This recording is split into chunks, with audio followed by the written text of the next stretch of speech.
Besok akan kita buktikan bahwasan kami tidak mau perubahan. Kami mau melanjutkan. Kasih tahu Tidak kakak. ada Pak Presiden tidak pernah sombong, tidak pernah fitnah, tidak pernah Kasih tahu menghina kakak. orang. Tidak pernah kalian tuh yang suka menghina orang, suka fitnah orang, Ya. suka nyebar berita hoax. Kasih tahu kakak. Kalian tuh kalau berkata hati-hati ya. Kalian tidak pernah menghargai Pak Presiden. Kasih tahu kakak. Kalian itu PKI, pengkhianat negara.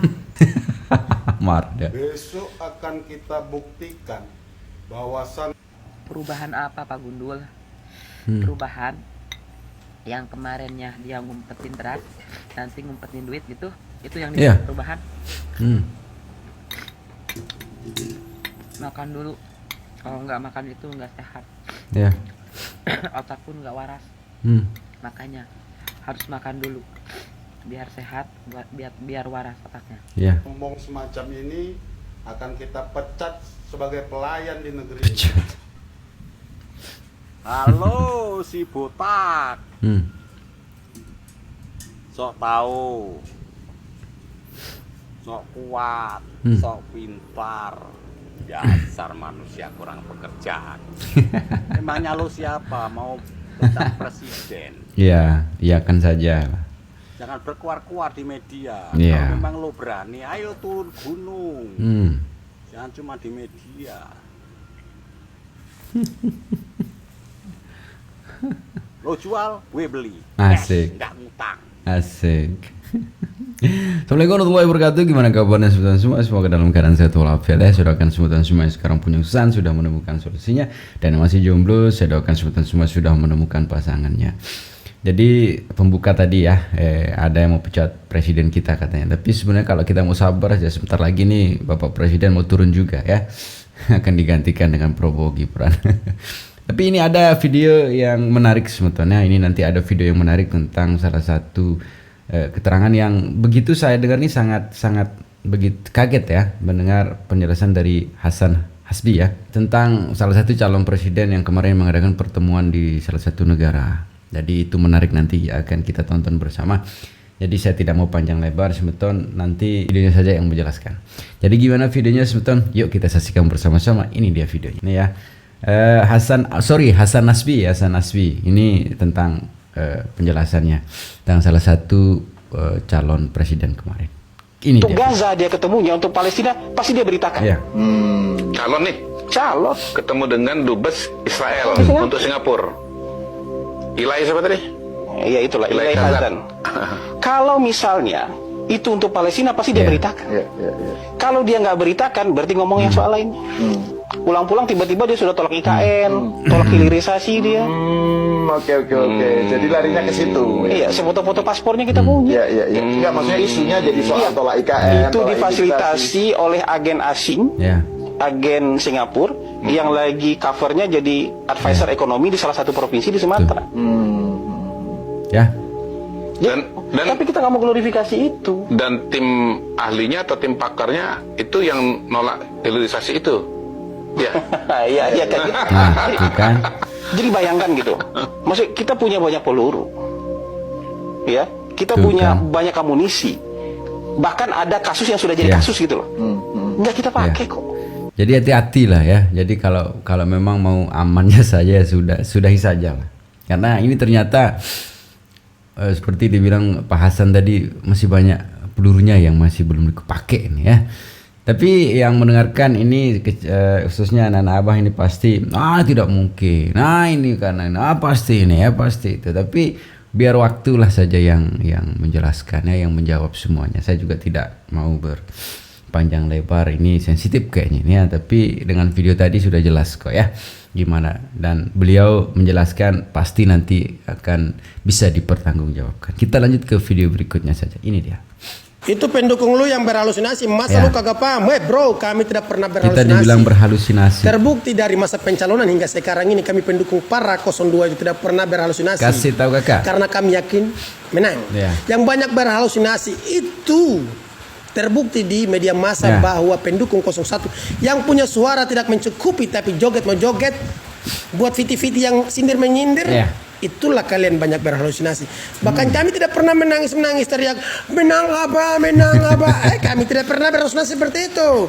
Dan terbukti bahwa pimpinan kami sampai bawahan-bawahan kami ini tidak pernah berhalusinasi dan membuat kosakata dengan gambar yang di dinding. Ya, teriakan itu sampai sekarang hingga terjadi di MK. Setidaknya mendatangkan saksi yang betul-betul punya bukti yang kuat. Ya, tetapi saksi yang di sana cuma banyak menggunakan asumsi dan halusinasi mereka. Itu fakta. Jadi yang banyak berhalusinasi itu kalian, bukan kita. Benar kakak. Benar kakak. Teman-teman jangan khawatir ya, karena penghitungan suara Pilpres ini juga penjelasannya keren, juga dilakukan oleh organisasi yang paling dipercayai oleh pendukung 01 dan 03 seperti Kawal Pemilu, Jaga Suara 2024. Hasilnya Prabowo Gibran tetap menang, bahkan hampir 59%. Setelah pencoblosan, penghitungan juga dilakukan oleh organisasi independen yang juga paling dipercayai oleh pendukung 01 dan 03, seperti oleh Forum Rektor Perguruan Tinggi Muhammadiyah dan Aisyah, kemudian juga oleh Kompas. Hasilnya Prabowo Gibran tetap menang, bahkan hampir 59%. Ini mereka seperti menonton final sepak bola di HP temannya. Dia nggak percaya hasilnya, kemudian ditonton di HP-nya sendiri, ternyata hasilnya sama. Nah, bagaimana dengan bansos? Penelitian setelah Pilpres juga membuktikan 56,9% masyarakat yang sama sekali tidak pernah menerima bansos juga ternyata memilih Prabowo Gibran. Makanya ada ratusan ribu ya, dugaan saya jutaan kesaksian di kolom komentar medsos yang mengatakan kami nggak pernah terima bansos tapi tetap pilih Prabowo Gibran. Ini merupakan salah satu bentuk keheranan sekaligus mungkin kegeraman dari netizen. Saudaraku, Pilpres telah selesai. Pak Prabowo mengatakan pemilu harus menambah teman baru karena 1000 teman terlalu sedikit. Kemudian satu lawan terlalu banyak. Selamat Idul Fitri. Mohon maaf lahir batin. Saya mohon maaf. Sekian, terima kasih. Assalamualaikum warahmatullahi wabarakatuh. Dengan apa lagi? Dengan apa lagi nih? Yuk kita kembali menciptakan suasana yang kondusif yuk. Yuk kita mulai ciptakan suasana pertemanan yuk. Yang walaupun kemarin kita dipisahkan oleh suasana yang tegang di pemilu ini kan sudah usai nih. Yuk kita jalin hubungan yang lebih harmonis lagi. Yuk kita jalin hubungan yang lebih akur lagi ya. Karena sejatinya warga Indonesia itu adalah warga yang humanis, warga yang cinta damai ya. Jangan tuh lagi ada perpecahan-perpecahan karena perbedaan pilihan yang nantinya akan membawa kita ke jarak yang lebih jauh lagi, yang akan menciptakan pecah belah itu. Nauzubillah ya, semoga tidak terjadi di bumi Indonesia ini ya. Kita ciptakan persatuan dan kesatuan serta persaudaraan kita di bumi pertiwi ini ya. Kita lanjutin video berikutnya. Ini dia. Ngundang saksi-saksi yang banyakan nggak taunya udah. Undang saksi ahli yang banyakan asumsinya juga udah. Minta ngundang para menteri, udah diturutin, 4 menteri datang. Kemarin lagi minta ngundang presiden. Tepuk jidat. Kenapa nggak sekalian aja minta undang tuh Presiden Amerika si Joe Biden, minta undang presidennya China si Jinping, minta undang tuh rajanya Inggris King Charles, undang aja semua sampai malaikat semua, sama malaikat Jibril, malaikat apa deh, kompletin, lengkapin. Ada aja lagian kasus begini, undang-undang semua, nggak punya bukti, ya nggak usah tuding-tuding. Fitnah lo jatuhnya. Aduh, udah mah kalah aja. Kalah aja banget dari kemarin ribut, tit, makin dikit makin bunyi. Itu yang harus dihukum. Ini yang Assalamualaikum warahmatullahi 4.000 wabarakatuh. pulau katanya dijual sama Jokowi. Hati-hati Bu ngomong Bu. Ingat anak Ibu. Ingat suami Bu. Keluarga Bu. Jangan sembarangan ngomong Bu. Ibu mengatakan Jokowi menjual 4.000 pulau. Ibu punya fakta enggak? Ingat Bu, kalau udah kecido masuk penjara nangis nggak ada gunanya. Jangan Ibu mau disuruh-suruh orang mengomong tanpa fakta. Ingat Bu, sayangi umur ibu, sayangi keluarga. Betul Pak, Bu, saya tahu dia. bilanglah sama ibu ya, aku bilang sama ibu ya. Saya karena prihatin nengok ibu Bu. Ya, saya prihatin nengok ibu ya. Jangan ibu ngomong sembarangan, nanti hukum yang berjalan Bu. Hukum yang berjalan. Ini sopan saya ngomong sama ibu nih.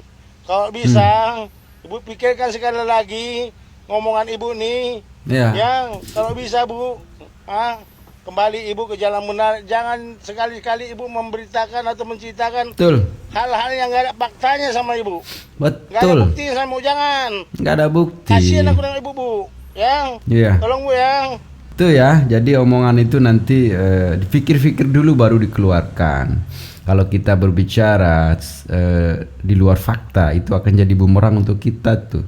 Ya. Nanti ada yang tidak terima dengan omongan itu kan nanti dilaporkan, nanti nangis, nanti dibilang ada ini pemerintahan apa ini, kebebasan berpendapat dibatasi apa. Bukan masalah itu, tapi kalau bahasamu dijaga, bahasa kita sopan, nggak ada yang ngelarang. Tapi kalau menghujat, nyebar hoaks, nyebar kebencian, ini yang masalah ini. Ya, jangan sampai seperti itu. Tadi ingat umur Bu ya, seperti dia bilang tadi itu sama Bapak itu ya. Kita lanjutin video berikutnya. 2 fakta yang membuktikan pendukung Pak Prabowo itu memang bebal dan tidak menuruti omongan Pak Prabowo. Gua kasih tahu faktanya. Yang pertama, ingat nggak Pak Prabowo pernah bilang kalau jika rakyat tidak suka kami, maka jangan pilih kami. Malah tembus hampir 58%. Yang kedua, di saat Pak Prabowo bilang silakan yang sudah capek keluar gantian sama yang lain gitu. Malah makin rame tuh GBK. Beda sama orasi yang bilang kalau jangan lupa pilih kami, jangan memilih yang ono, pilih kami saja. Beda, malah dapetnya cuman sekian persen. Sedih. Sama lagi, beda lagi yang nyuruh jangan bubar dulu di JIS. Bubar. Pada bubar. Ini lagi apa lagi? Sedang berjaya. Besok hina. Iya wis lah. Wis Pak wis. Rakyat aja diprovokasi, aja diprovokator terus. Kopi. Satu rokok Samsu. Satu rokok Samsu. Paling sampean yo menikmati to hasil kerja Pak Jokowi selama 2 periode. Wis leren. Anu iki. Cocoti di ombeni kopi. Di Samsu. Wis leren, aja diprovokator rakyat. Leren bulan poso iki. Aja diprovokasi, aja nambah dosa. Wis leren. Udahlah Pak, udah yuk yang aktor di belakang semua ini udahlah, kasihan rakyat tuh ya. Yang dibumbui dengan, yang diracuni dengan kata-kata cacian, terus yang dibumbui dengan hoaks, udahlah. Katanya mengatasnamakan rakyat tuh ya. Jadi udahlah, yang cinta rakyat nih udah yuk ya. Kasihan rakyatnya tuh yang tiap hari tuh dicocoki dengan bahasa-bahasa yang gak jelas tuh ya. Kasihan juga tuh. Yuk kita kembali ke suasana damai ya. Yuk kita lanjutin video berikutnya saja. Kalau kamu nggak mau lebaran di sel, kamu padamkan sekarang ya, saya minta. Ya, jangan gara-gara kamu satu orang kamu rugi sendiri. Setuju Pak Polisi, setuju. Memang udah tindak tegas ini kalau kayak gini yang nggak jelas ini. Jangan gara-gara kamu bela satu orang. Betul sekali Pak Polisi. Itu ada mekanismenya. Betul Pak, betul. Iya tahu, itu ada mekanismenya. Ada jalur ya, ada jalur ya. Kalau kamu mau protes, kamu protes sama partainya. Protes. Bikin suasana kacau saja. Terus ujung-ujungnya atas nama rakyat. Ini salut nih sama polisi nih. Keren apa nih? Tindak lanjut saja tuh.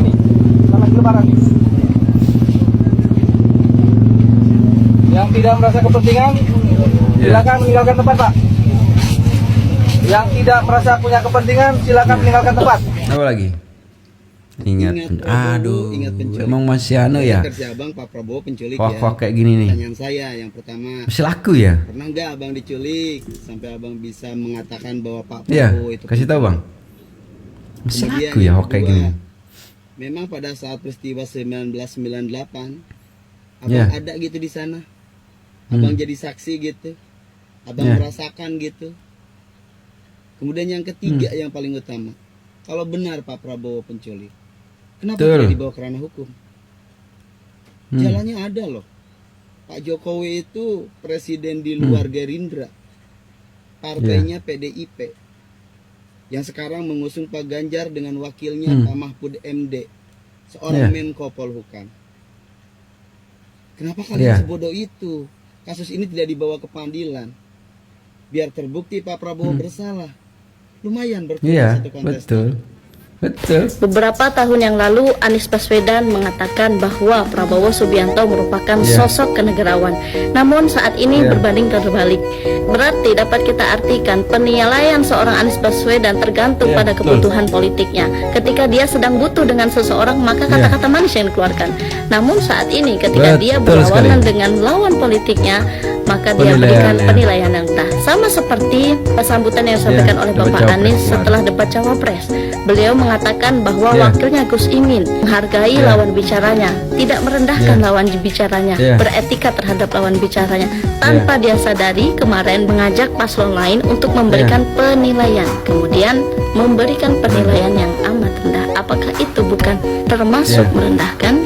Apakah itu termasuk kode etik dan beretika? Mari rakyat Indonesia cerdas dalam memilih. Kita gunakan akal sehat, kita gunakan akal cerdas kita gunakan akal waras kita. Mari pilih pemimpin yang bisa memegang teguh omongannya. Tuh ya, tuh benar tuh ya, benar sekali. Orang yang omongannya saja tidak bisa dipegang tuh, apalagi janjinya. Tapi ya sudahlah ya, kita lanjutin video berikutnya saja. Ini kemarin yang sempat demo ya, ternyata ini dia. Ini deh nih. Kalau kita sudah memegang kekuasaan, pemerintah ada di tangan kita, kita nggak bisa ngapa-ngapain, bisa memecat orang yang punya kepintaran, keahlian. Mau contoh, Pak Gatot masih 1 tahun kemarin untuk dipensiun, tapi dipensiunkan, betul? Banyak lagi alim ulama kita pun sama yang dirasakan oleh sahabat-sahabat kami di HTI, cukup selembar surat saja. Ini artinya apa? Kita butuh kekuasaan, kita harus raih dan harus rebut, saudara. Jangan pernah mundur. Betul? Betul? Saya mau tanya, apa ada teriakan haleluya saat itu? Ada nggak? Yang ada teriakan takbir Allahu Akbar, kita usir dari para penjajah-penjajah kafir. Maka dari itu, di kesempatan yang berbahagia ini, ayo kita kuatkan ukhuwah di antara kita, kuatkan persaudaraan di antara kita, kuatkan persatuan dan kesatuan kita. Untuk apa? Bagaimana kalimatut tauhid khalifah ada di Indonesia saat ini, saudara. Khilafah harus bisa tumbuh dan negara kita. Kenapa? Khilafah dari Allah. Khilafah dari Allah yang memakai syariat Allah. Kalau mereka tidak setuju dengan itu, keluar dari bumi Allah Subhanahu wa taala. Ini yang dapat saya sampaikan. Di tanggal 19 dan 22. Kita undang semua rakyat Indonesia untuk turun. Mak PA. Ya. Kalau kamu mau mengundang seluruh rakyat Indonesia, saya jangan diikutkan ya. Saya juga, Pak. Saya gak mau ikut-ikutan PA kayak kalian itu. Mau demo apa kalian itu? Demo. Gak berhenti-hentinya demo.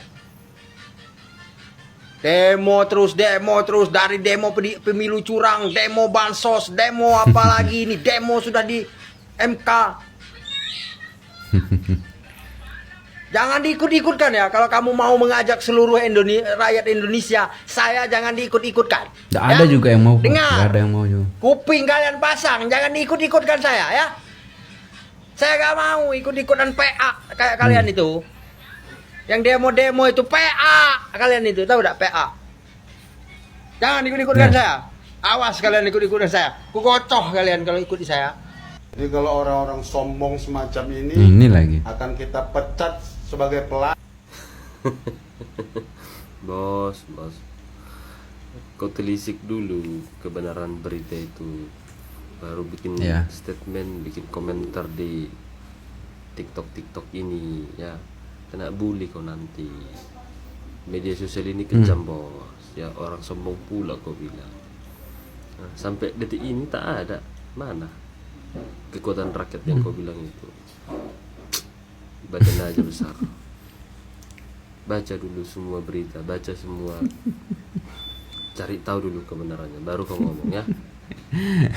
Ya segitu sebetulnya. Semoga videonya bisa menghibur ya. Selalu saya berpesan di akhir video bahwa tetap jaga persatuan, tetap jaga kesatuan serta persaudaraan kita. Jangan rusak negara yang begitu indah ini dengan hal-hal yang jelek dari kita ya. Sekian videonya sebetulnya, semoga bisa menghibur. Assalamualaikum warahmatullahi wabarakatuh.